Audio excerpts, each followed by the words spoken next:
क्या आपने कभी ये महसूस किया है कि जब किसी व्यक्ति की मृत्यु अपने नियत समय से पहले हो जाती है, चाहे वह दुर्घटना हो, हत्या हो या अचानक आया कोई गहरा सदमा, तो उसकी आत्मा आखिर कहां जाती है?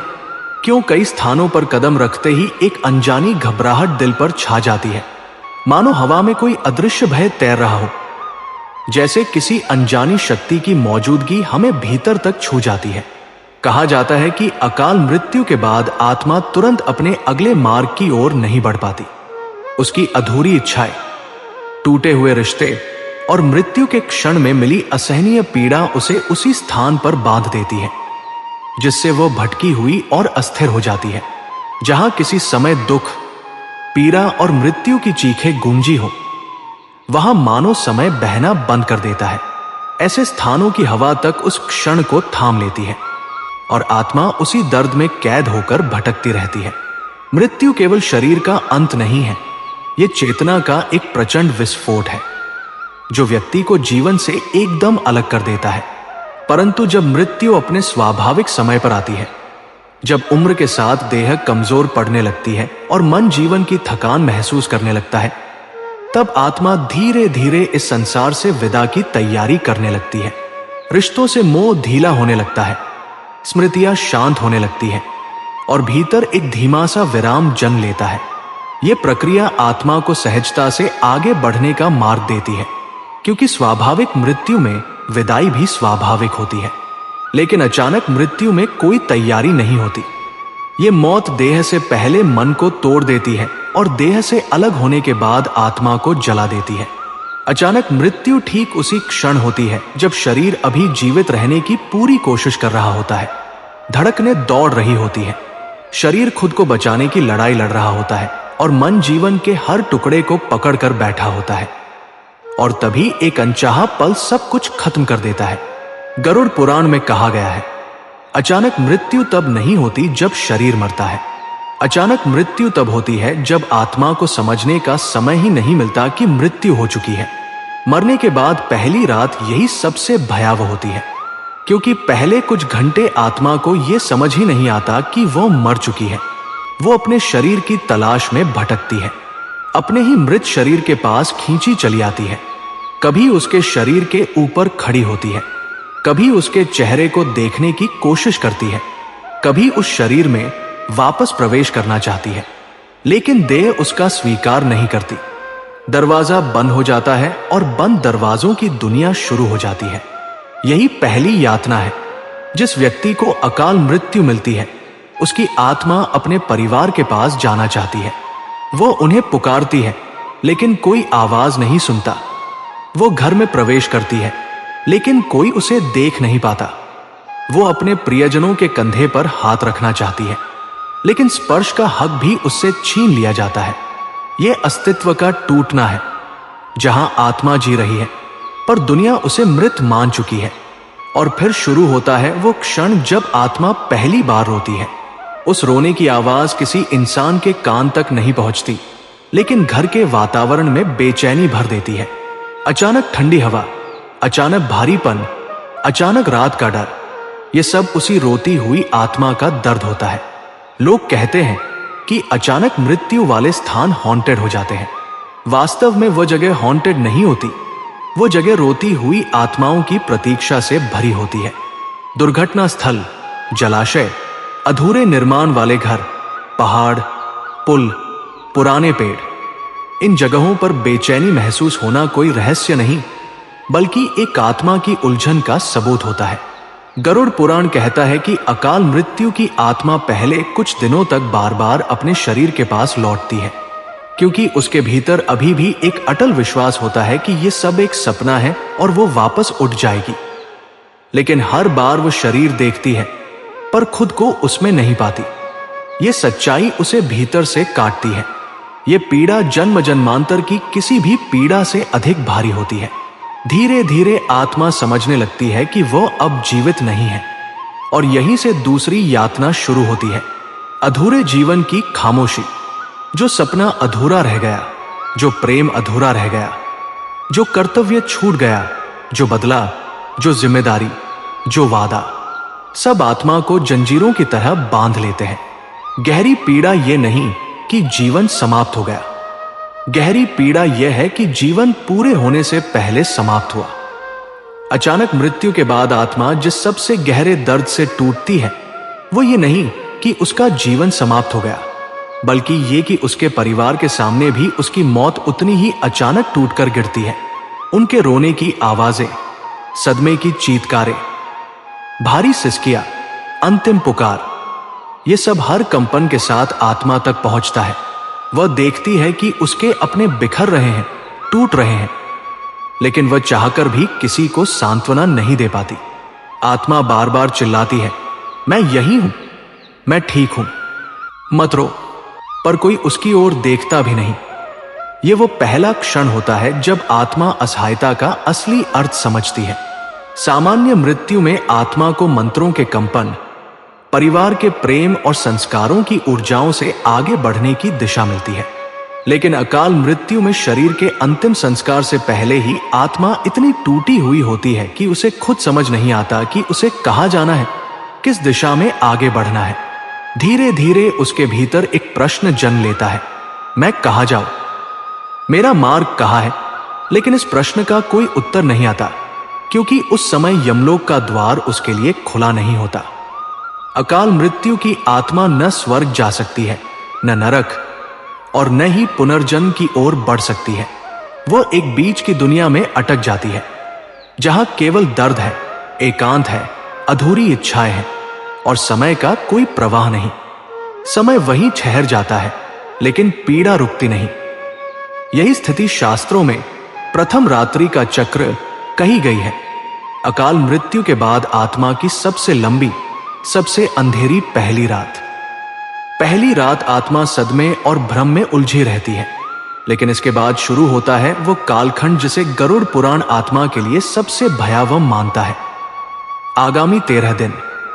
ये 13 दिन संसार और परलोक के बीच गहरी खाई की तरह होते हैं। आत्मा न जीवन में लौट सकती है और न ही अगले लोकों में प्रवेश कर सकती है। इन 13 दिनों में आत्मा सबसे अधिक तड़पती है। सच को स्वीकारने का दर्द, अपने लोगों से अलग होने की मजबूरी और अपनी मृत्यु के कारण को समझने की बेचैनी।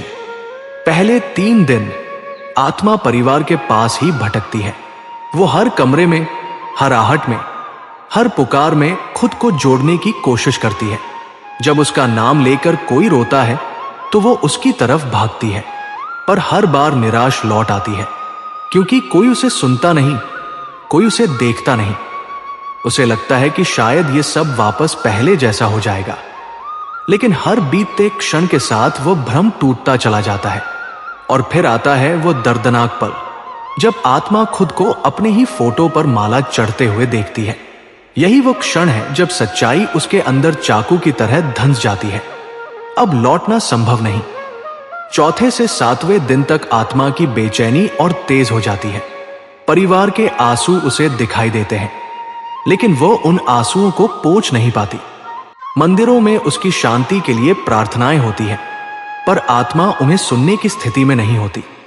दुनिया उसे मुक्त करना चाहती है, लेकिन आत्मा का मन दुनिया से ही चिपका रहता है। इसी समय उसके भीतर सवाल जागते हैं, मेरे बिना उनका क्या होगा? क्यों गया मैं? इतनी जल्दी क्यों? क्या मैं कुछ और कर सकता था? और सबसे डरावना विचार, काश मुझे एक मौका और मिल जाता। यही सोच आत्मा को सबसे अधिक जकड़ लेती है। 7वें से 10वें दिन तक आत्मा धीरे धीरे घर से दूर होने लगती है। ये दिन सबसे भारी इसलिए पड़ते हैं क्योंकि ये पहली बार है जब संसार के दरवाजे आत्मा के लिए बंद होने लगते हैं। वो अपने परिवार को पुकारती है, बच्चों को, माता पिता को, भाई बहन को, प्रियजन को, लेकिन कोई उत्तर नहीं आता। आत्मा समझती है कि संसार उसे भूल नहीं रहा, लेकिन उसके बिना जीना सीख रहा है। यह एहसास उसे भीतर तक तोड़ देता है। जीवन चलता रहता है, भले ही वो अब उसमें नहीं है। 10वें से 13वें दिन तक आत्मा की बेचैनी चरम पर पहुंच जाती है। उसे महसूस होता है कि वह अब इस दुनिया में टिक नहीं सकती, लेकिन आगे जाने का रास्ता अभी भी उससे दूर है। इन्हीं दिनों में आत्मा के आसपास अदृश्य शक्तियां सक्रिय होने लगती है। वे आत्माएं जो कभी अत्यधिक पीड़ा से गुजरी थी, या जिनका जीवन उससे भी अधिक अधूरा था, वे उसके करीब आने लगती हैं। अकेली आत्मा उनके लिए आसान शिकार होती है। पुराने पेड़, वीरान स्थान, दुर्घटना स्थल, खंडहर, कुएं, पहाड़, सूनी हवेलियां, ये सभी जगह उन आत्माओं की ऊर्जा से भरी होती है जो गावशर के डर की कहानियों में हॉन्टेड कहलाती है। फिर आता है 13वां दिन, जब पृथ्वी के संस्कार पूरे किए जाते हैं। पहली बार आत्मा परलोक की दिशा में संकेत महसूस करती है, लेकिन वह तभी आगे बढ़ सकती है जब वह अपने जीवन, शरीर और संबंधों से खुद को मानसिक रूप से अलग कर पाए। और यही सबसे कठिन संघर्ष है जो आत्मा छोड़ नहीं पाती। वह संसार के बीच में ही फंस जाती है, ना जीवितों में ना मृतकों में। ऐसी आत्माओं को ही संसार प्रेत, असुर, भटकती चेतना या अटकी हुई आत्मा के रूप में पहचानता है। अब आत्मा घर से निकल चुकी थी, लेकिन उसके भीतर सवालों का तूफान था। मैं यहां क्यों फंसी हूं? मेरी मुक्ति कब होगी? मुझे कहां जाना है? आगे का रास्ता अंधकार से भरा था, इतना गहरा और इतना भारी कि उस सन्नाटे में भी एक भयानक आवाज छिपी थी। और तभी आत्मा ने अपने जीवन की छवियां देखना शुरू किया। ये मन की पसंदीदा यादें नहीं होती, ये वे पल होते हैं जिनका हिसाब अभी तक बाकी होता है। किसी के टूटने की आवाज, किसी के रोने की चीख, किसी के दिल पर लगी चोट, हर वह कर्म जिसे इंसान भूल जाता है, लेकिन ब्रह्मांड नहीं भूलता। इन्हें देखा नहीं जाता, इन्हें महसूस किया जाता है पूर्ण दर्द के साथ। यही अवस्था कहलाती है कर्म दर्पण। यह दर्पण वैसा आईना नहीं होता जिसमें दिखे वही जो सामने हो, बल्कि इसमें वही उभर कर आता है जिसे दुनिया से छिपाया गया था। इस दर्पण में आत्मा अपने छिपे हुए कर्मों को महसूस करती है, रो सकती है, टूट सकती है, पछता सकती है, लेकिन उसकी चीख सुनने वाला कोई नहीं होता, क्योंकि यहां न्याय किसी और का नहीं, आत्मा का खुद अपने ऊपर होता है। आत्मा उस रास्ते पर आगे बढ़ ही रही थी कि मार्ग अचानक दो हिस्सों में बंट गया। एक रास्ता उजाले से भरा था, शांत, हल्का और आकर्षण से परिपूर्ण।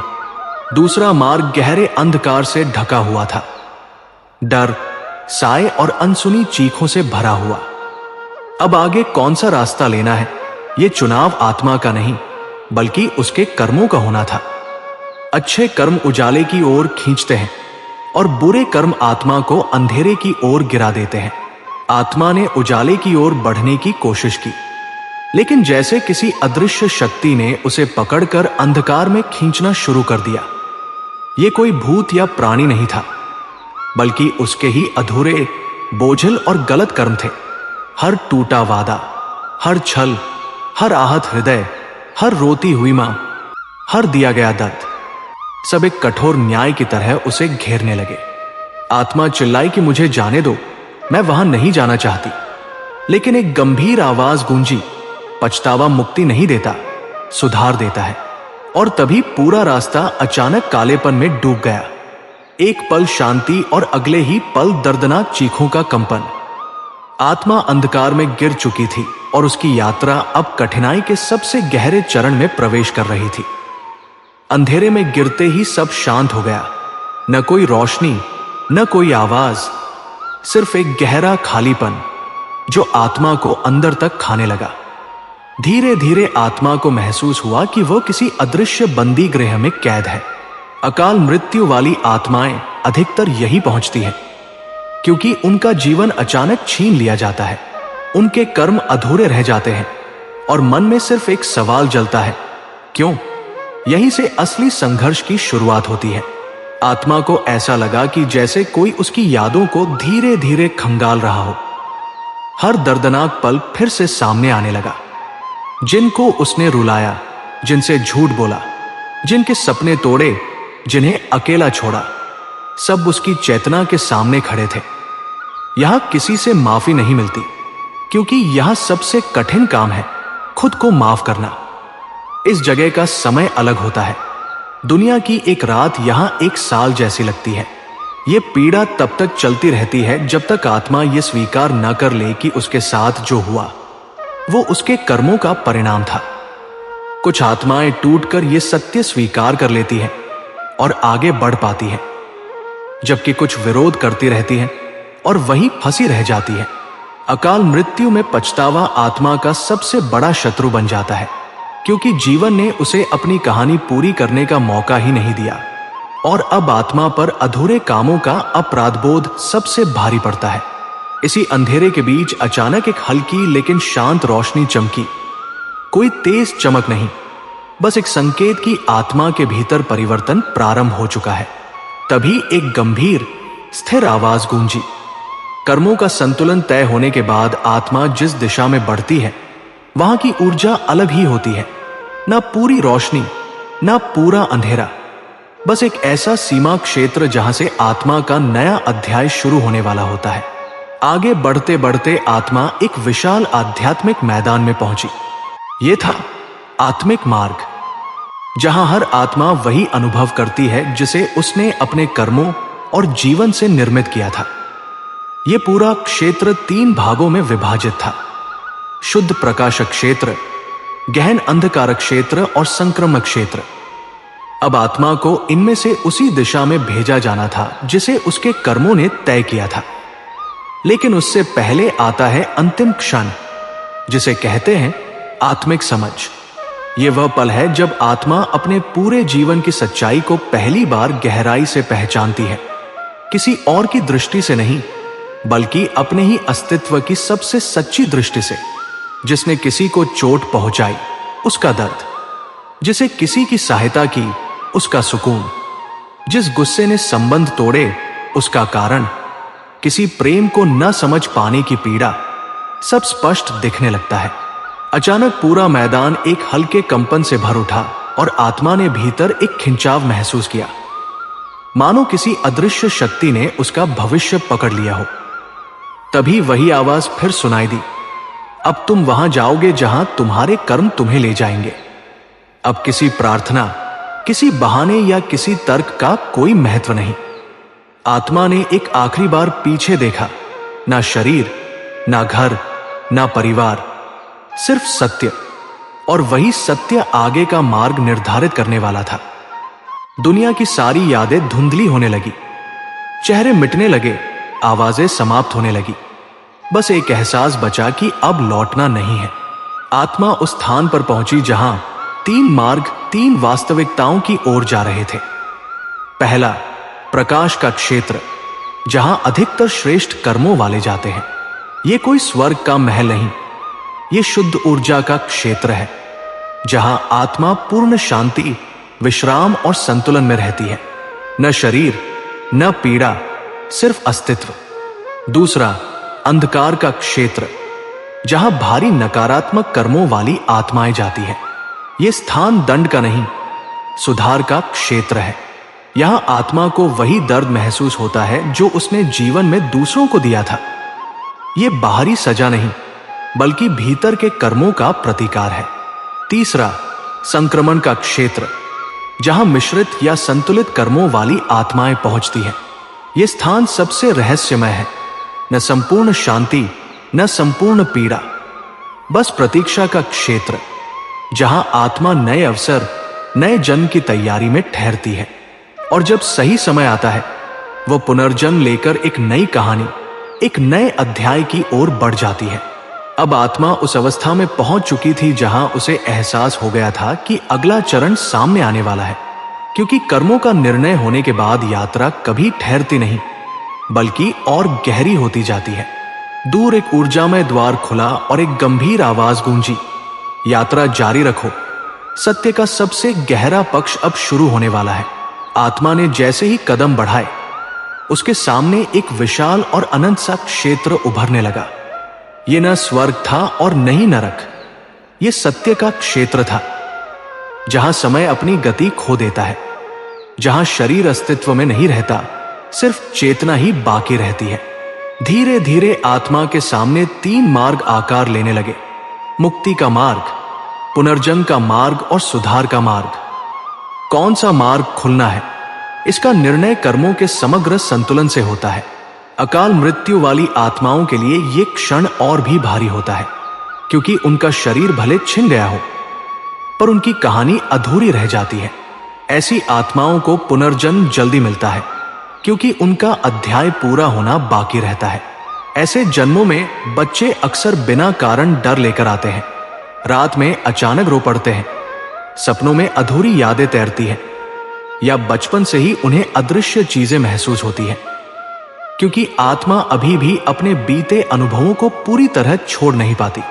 अब आत्मा उस स्थान पर पहुंच चुकी थी जहां से आगे का मार्ग दिखने लगा था। दूर फिर से रोशनी और अंधकार की हल्की लहरें दिखी, लेकिन इस बार कोई आवाज नहीं आई, क्योंकि अब आत्मा को चुनना नहीं था, उसे सिर्फ सच को स्वीकार करना था। आत्मा धुंध से बाहर आ चुकी थी, पर असली कसौटी अब शुरू होने वाली थी। सफेद शांत मैदान के उस पार एक विशाल प्रकाशद्वार खड़ा दिखाई देने लगा, न सोने का न पत्थर का, शुद्ध जीवित प्रकाश से बना। सदियों से आत्माएं यही आकर अपने अंतिम निर्णय की प्रतीक्षा करती थी, लेकिन इस द्वार तक पहुंचने का मार्ग आसान नहीं था। आत्मा को पहले देना था स्वयं की परीक्षा, जो कोई और नहीं, आत्मा खुद अपने विरुद्ध लेती है। जैसे ही वह आगे बढ़ी, उसके सामने सत्य का दर्पण जैसा एक पारदर्शी पर्दा खड़ा हो गया। इस दर्पण में चेहरा नहीं, बल्कि वे पल दिखते हैं जिन्हें इंसान जीवन भर सबसे अधिक छिपाना चाहता है। जब उसने किसी कमजोर का लाभ उठाया, जब सहायता का अवसर होते हुए उसने आंखें फेर ली, जब अहंकार ने रिश्तों को तोड़ा, जब किसी को अनजाने या जानबूझकर आघात दिया। दर्पण हर धोखे, हर गलती, हर अन्याय को उजागर कर देता है, ताकि आत्मा कहीं भाग ना सके। यहां एक नियम है, किसी को मजबूर नहीं किया जाता। आत्मा जहां रहना चाहे उसे वहीं भेज दिया जाता है। लेकिन इस आत्मा के सामने अभी एक अंतिम, सबसे कठिन सच खुलना बाकी था। दर्पण में अचानक वह दृश्य उभर आया जिस क्षण अकाल मृत्यु घटी थी। चाहे वो लापरवाही का परिणाम था, क्रोध का, जिद का, किसी दुर्भाग्य का या किसी और की भूल का, अब वास्तविक सत्य सामने था। और आत्मा कांप उठी, क्योंकि अब उसे समझ आया कि उसकी अचानक मृत्यु का प्रमुख कारण कोई और नहीं, बल्कि उसकी स्वयं की एक भूल थी। इस सत्य को स्वीकार करते ही उस सफेद मैदान की हवा बदल गई। वातावरण में एक हल्की गर्माहट घुल गई और सत्य का दर्पण धीरे धीरे लुप्त होने लगा। आत्मा अगले चरण के लिए तैयार थी, क्योंकि उसने अपने सबसे कठिन सत्य का सामना कर लिया था। उसी क्षण दूर कहीं से घंटियों जैसा कंपन उठा, निर्णय का समय पास आ गया था। सत्य के दर्पण से गुजरने के बाद आत्मा उस स्थल पर पहुंच चुकी थी जहां अनादि काल से हर आत्मा का भविष्य तय होता है। सामने सिर्फ गहरी, अदृश्य शांति थी। दूर दिखाई देने वाला प्रकाश का विशाल द्वार अब बिल्कुल सामने था और उसके नीचे एक चमकती हुई लिखावट प्रकट हुई। यहां निर्णय कोई और नहीं, तुम स्वयं लेते हो। यही मृत्यु के बाद का सबसे कठोर सत्य है। अंतिम फैसला ईश्वर नहीं लेते, आत्मा खुद अपना भाग्य चुनती है। द्वार के सामने 3 मार्ग फैले हुए थे, पूर्ण मुक्ति का मार्ग, पुनर्जन्म का मार्ग और अंधकार की खाई का मार्ग। लेकिन यहां कोई छल संभव नहीं था, क्योंकि मन की हर परत खुल चुकी थी, हर सत्य सामने था। आत्मा ने अपनी पूरी यात्रा को याद किया।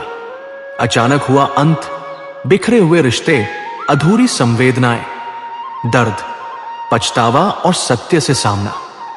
कर्मों का भार था, गलतियां भी थी, लेकिन उसके भीतर एक गहरी बात जीवित थी, सीखने की क्षमता, प्रेम, दया और पछतावे की सच्ची भावना। उसे ज्ञात था कि अभी मुक्ति का समय नहीं आया, क्योंकि उसकी कहानी अधूरी है, कर्म अधूरे हैं। इसलिए आत्मा धीरे धीरे दूसरे मार्ग की ओर बढ़ी, पुनर्जन्म के मार्ग की ओर। द्वार प्रकाश से भर उठा और यात्रा में पहली बार आत्मा ने हल्कापन महसूस किया। डर समाप्त हो चुका था, सिर्फ यह स्वीकार बाकी था कि अगला जीवन एक अवसर है, गलतियों को सही करने का, अधूरे रिश्तों को जोड़ने का और आत्मा को और उज्जवल बनाने का। जैसे ही आत्मा उस द्वार में समा गई, प्रकाश ने उसे अपने घेरे में ले लिया। उसके चारों ओर एक नई दुनिया आकार लेने लगी। नई मां का गर्भ, नया शरीर, नया समय और एक नई कहानी।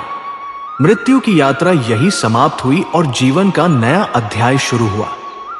इस पूरी कथा का संदेश यही है कि मृत्यु अंत नहीं, बल्कि एक पड़ाव है, एक ऐसा स्थान जहां आत्मा वही पाती है जो उसने दुनिया में दिया था।